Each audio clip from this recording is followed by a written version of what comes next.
Hello guys, welcome back.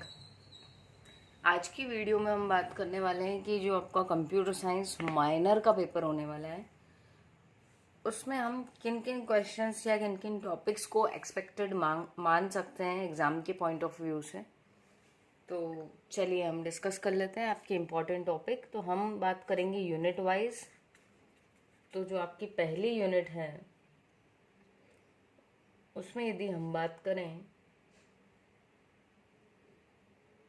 तो इसमें जो आपके बाइनरी और जितने भी कोड्स थे, बाइनरी, ऑक्टल, हेक्साडेसिमल, वो सारे कोड्स इम्पॉर्टेंट हैं। ठीक है, तो ये कोड्स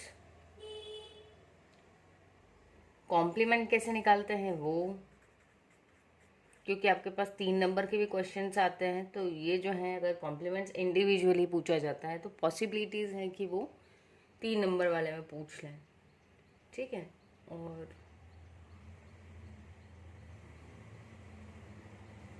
इसी यूनिट में अगले हैं आपके पास में लॉजिक गेट्स।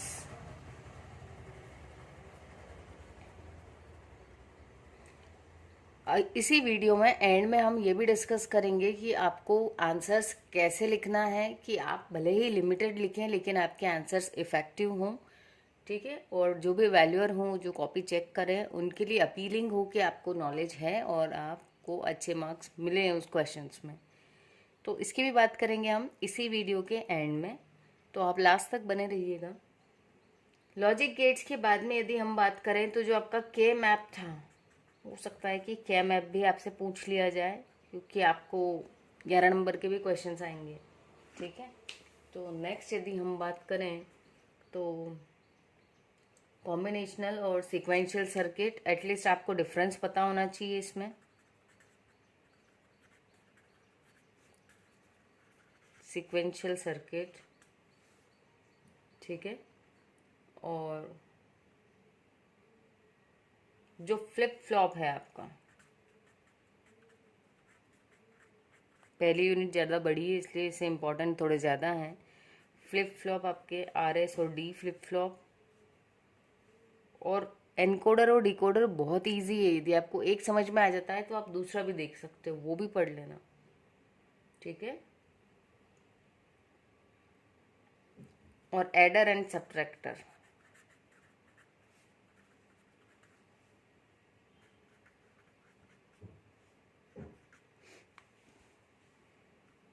इसमें से कुछ ना कुछ डेफिनेटली आ ही सकता है। तो आपको तो सिलेबस पूरा पढ़ना है, बट इन टॉपिक्स को भी आपको अच्छे से पढ़ना है। ठीक है, क्योंकि मैं अगर कह दूं कि बस यही आएंगे और नहीं आया बाय चांस, तो मेरे पास में फिर क्वेश्चंस आ जाएंगे स्टूडेंट्स के कि मैम वो चीज़ नहीं आई थी, है ना। तो इसलिए आप ये तो पढ़ना ही है, आपको पूरा सिलेबस भी पढ़ना है। नेक्स्ट यदि हम बात करें यूनिट 2 से, तो इसमें आपके पास आएगा ये जो आपकी साइकिल्स होती हैं, इंस्ट्रक्शन साइकिल, वो आपको पता होना चाहिए। इंस्ट्रक्शन क्या होता है और इंस्ट्रक्शन साइकिल क्या होती है।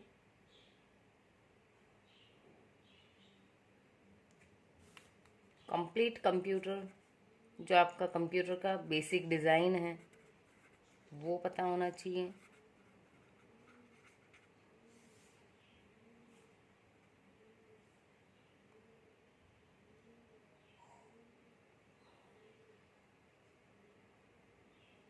इंस्ट्रक्शन कोड्स भी इम्पोर्टेंट है।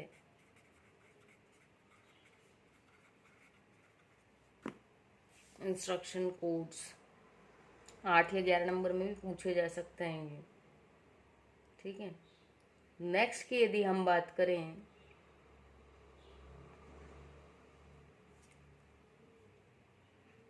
और एक इसी में यदि हम लास्ट की बात करें तो कंप्यूटर इंस्ट्रक्शंस।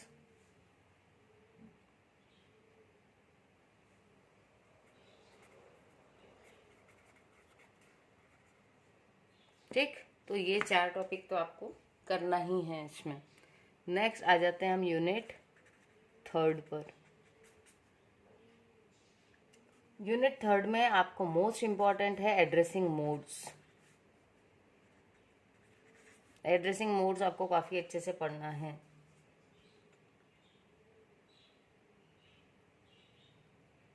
उसके बाद में भले ही आपको इंस्ट्रक्शंस याद हो या ना हो, इंस्ट्रक्शन के फॉर्मेट्स आपको पता होना चाहिए। 2 इंस्ट्रक्शन, 3 इंस्ट्रक्शन, है ना, ये फॉर्मेट्स आपको पता होना चाहिए।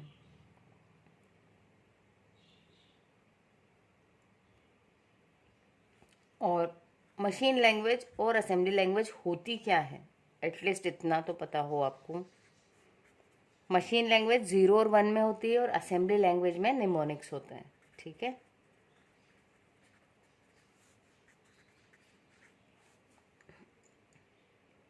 उसके बाद यदि हम बात करें तो इसमें सारे आपके इंस्ट्रक्शंस ही हैं।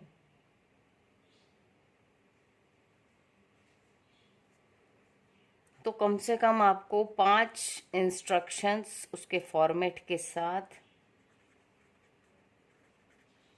ठीक है, फॉर्मेट के साथ। और वो इंस्ट्रक्शन क्या काम करता है, जैसे अगर बात करूं MOV A, B, तो क्या होगा, ये डेटा को कॉपी करेगा, एक रजिस्टर से दूसरे रजिस्टर में डेटा को ट्रांसफर करने के काम में आता है। तो ये तो एक हो गया। ऐसे ही आपको 5 याद करना है, टफ नहीं है, बहुत छोटे छोटे इंस्ट्रक्शंस हैं, ठीक है। चलिए नेक्स्ट आ जाते हैं हम 4th यूनिट पर। चौथी यूनिट की यदि हम बात करें तो इसमें आपको hard wired versus micro programmed, कई बार डायरेक्ट क्वेश्चन आ जाता है। कंट्रोल यूनिट, कई बार डायरेक्ट क्वेश्चंस भी पूछ लिए जाते हैं, है ना। तो आप ये चीज़ का ध्यान रखें कि आपको डिफरेंस करना भी आना चाहिए, हार्ड वायर्ड में क्या होता है, माइक्रो प्रोग्राम्ड में क्या होता है। उसी में अगर हम आगे बात करें तो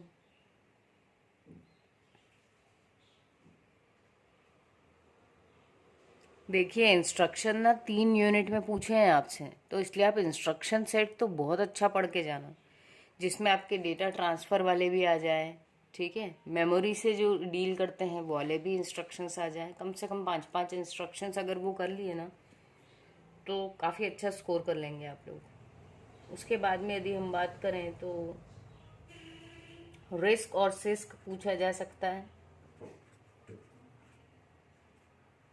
इसमें भी डिफरेंस भी पूछा जा सकता है, ठीक है। और पाइपलाइनिंग, इस यूनिट से कम इतना तो आपको पढ़ना है ही। और एक आपकी स्टेक ऑर्गेनाइजेशन, ये 4 टॉपिक्स। मैं फिर से कहूँगी कि हम एंड में बात करने वाले हैं कि आपको आंसर्स कैसे लिखना है, और इसके अलावा सिलेबस भी पढ़ना है पूरा, ठीक है। चलिए, तो ये हो गए आपकी 4 यूनिट्स। नेक्स्ट आ जाते हैं हम यूनिट 5 पर। तो जो 5वीं यूनिट है इसमें आपके पास में क्या है, memory and IO systems, peripheral devices, IO interface, program control interrupt. देखो इसमें डीएमए इम्पॉर्टेंट है, डायरेक्ट मेमोरी एक्सेस। तो डीएमए ट्रांसफ़र क्या होता है ये आपको पता होना चाहिए।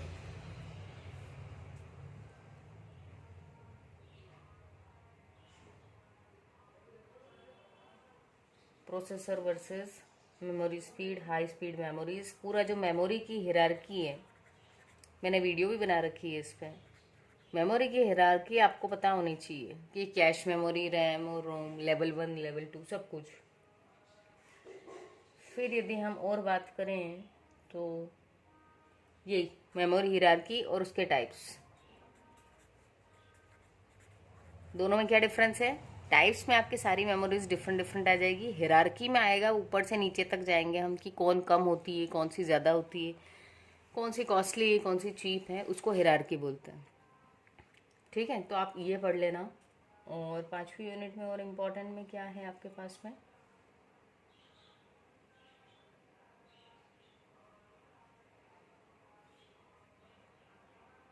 पेरिफेरल डिवाइसेस को पढ़ लो।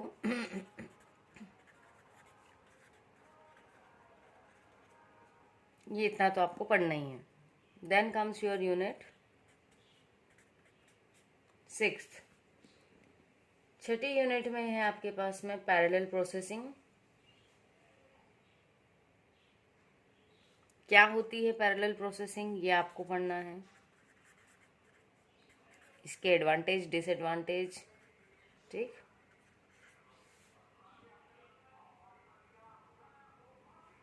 ये आपको पता होना चाहिए parallel processing. It may be ask कि आप इस पे एक शॉर्ट नोट लिखिए पैरेलल प्रोसेसिंग पे, तो आपको लिखते आना चाहिए। तो कब आएगा वो, जब इसके बारे में पढ़ के जाएंगे, ठीक है। तो हम आंसर कैसे लिखना है अगेन लास्ट में बात करेंगे। पैरेललिज्म के बाद में है ये Flynn's classification, introduction to SISD SIMD,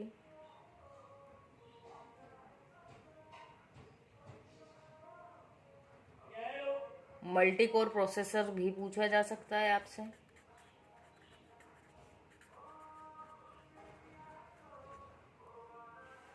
ठीक है, मल्टी कोर प्रोसेसर यदि आप कर लेते हैं तो फिर आपके पास में दो चॉइस रहती है कि ये जो आपका फ्लिंट्स क्लासिफिकेशन वाला टॉपिक है, या तो आप ये करें या फिर आप हार्डवेयर मल्टी थ्रेडिंग, इन दो में से आप चॉइस ले सकते हैं। ठीक है, क्योंकि कोई भी यूनिट पूरी छोड़ने से बेहतर है कि कोई एक आधा यदि टॉपिक आपसे नहीं बन पा रहा है, लेकिन एक अगर मैं टिप्स दूं उसके बारे में, तो आप भले ही किसी चीज़ को रट्टा ना मारें, लेकिन सिलेबस के हर टॉपिक की रीडिंग ज़रूर लगाया करें एक बार। क्योंकि वर्स्ट कंडीशन में यदि ऐसा होता है कि भाई आप जो बहुत अच्छे से पढ़ के गए वो नहीं आ रहा है, और जो आप सिर्फ एक बार देख के गए थे वो आ गया, तो यदि आपने उसको देखते वक्त फुल कंसंट्रेशन से सिर्फ पढ़ा भी था ना, तो आपको याद आ जाती है चीज़ें। ठीक है, तो ये कभी ना करें कि किसी किसी टॉपिक को आप बिल्कुल ही स्किप कर दें। आप उसको एक बार अच्छे से रीड करें, सिर्फ एक बार। ठीक है, और यदि वो हमारे चैनल पर है तो आप अगर उसको सुन भी लेंगे, क्योंकि कई बार ये होता है कि सुन के चीज़ें जल्दी याद होती हैं। ठीक, उसके बाद में ये जो इंडियन कंट्रीब्यूशन है कई बार पूछ लिया जाता है, इसलिए आप जो हैं इंटेल पेंटियम प्रोसेसर के जो फादर हैं डॉक्टर विनोद धाम, इनके बारे में और डॉक्टर अजय भट्ट के बारे में, दो लोगों के बारे में तो एटलीस्ट पढ़ के रखें। और इंडिया के जो पैरेलल कंप्यूटिंग प्रोजेक्ट्स हैं, आपकी लास्ट यूनिट की बात कर रहे हैं हम लोग,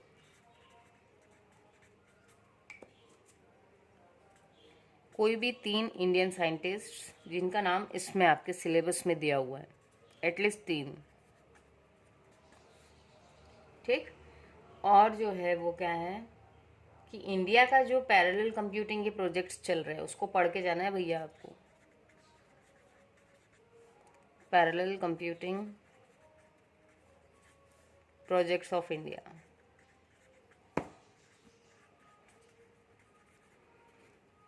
तो ये थे वो टॉपिक्स जिनको आपको बहुत अच्छे से करना है। बट अगेन चलिए अब हम बात करते हैं टिप्स की कि आंसर्स कैसे लिखना है। तो वो हाउ टू राइट आंसर्स की टिप्स शुरू करने से पहले हम एक चीज़ और डिस्कस करना चाहेंगे कि यदि आप कोई टॉपिक छोड़ रहे हो तो आप उसको पढ़ ज़रूर लो अच्छे से, या आपने किसी दोस्त ने यदि उसको पढ़ रखा है, क्योंकि कई बार ये होता है कि ज़रूरी नहीं है जो आप टॉपिक छोड़ रहे हैं वो दूसरा भी छोड़े, तो उससे थोड़ा पूछ लो कि भाई है क्या उस टॉपिक में, तो उसने जो बताया ना आपको वो याद रह जाता है।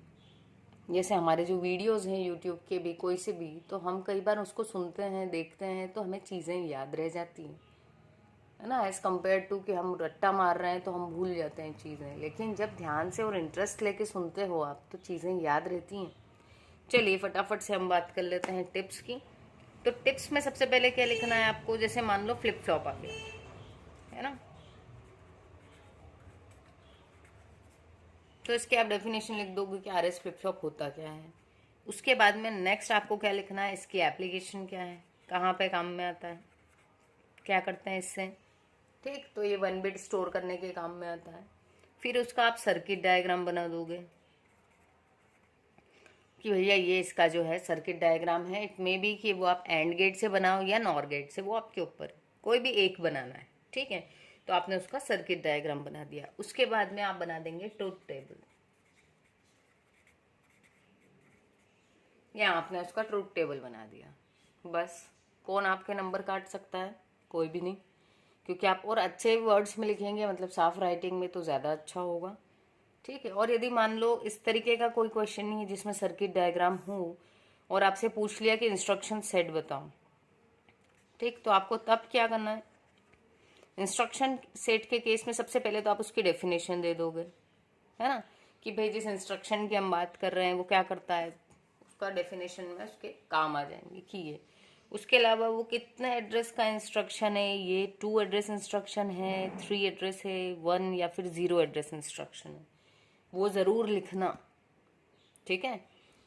तो ये आप जैसे STA है ना, जो एक्यूमुलेटर रहता है आपका, इसमें अलग से कुछ बताना ही नहीं है, तो ये आपका 0 एड्रेस इसको चाहिए ही नहीं। बहुत सारे हमने डिस्कस किए हैं वीडियो में, आप देख लीजिएगा प्लेलिस्ट में जाके। तो आप सबसे पहले उसका ये बता दें कि ये किस इंस्ट्रक्शन को बिलोंग करती है। उसके बाद में उसका सिंटैक्स लिख दें कि भैया ये सिंटैक्स है। अब जैसे आपने लिख दिया कि इसका सिंटैक्स एक का बता दिया, मूव A, B, तो अब आप इसको डिफाइन कर दो कि A और B जो हैं ये रजिस्टर्स हैं। अब जब हम इस इंस्ट्रक्शन को चलाएंगे तो B का जो भी डेटा है वो A में कॉपी हो जाएगा। ठीक है, तो ये लिख दोगे आप। तो B जो है ये हमारा सोर्स है और A जो है ये डेस्टिनेशन है, ये लिख दिया। उसके अलावा आप चाहें तो इसमें डायग्राम नहीं तो बना सकते, लेकिन इसमें आप ऐसे बना सकते हो कि यह मूव लिख दिया और A और B लिख दिया। अब इन दोनों के बारे में बोल दिया ये रजिस्टर्स हैं। तो चीज़ों को जो है थोड़ा सा इंटरेस्टिंग बना दोगे ना यदि आप, तो आपकी कॉपी बहुत सुंदर दिखेगी और जो भी चेकर्स रहेंगे उनको और इंटरेस्ट आएगा आपकी कॉपी देखने में। ठीक है। तो ये जो है ये सब चीज़ें ये शो करेगी कि आपको बहुत सारा नॉलेज है सब्जेक्ट के रिगार्डिंग, और होना भी चाहिए, है ना। तो जो भी पढ़ें, आई विश कि आप लोग रट्टा ना मारें, उसको समझ के पढ़ें और आप सबका पेपर अच्छा जाए। सो आई होप कि ये जो वीडियो है ये सभी के लिए हेल्पफुल हो, जो हमारे होलकर वाले हैं उनके लिए भी, एज वेल DAVV के भी कुछ स्टूडेंट्स जो हैं उनके लिए भी जो है ये वीडियो सपोर्टिव रहे। ओके गाइस, मिलते हैं अपनी नेक्स्ट वीडियो में। Take care.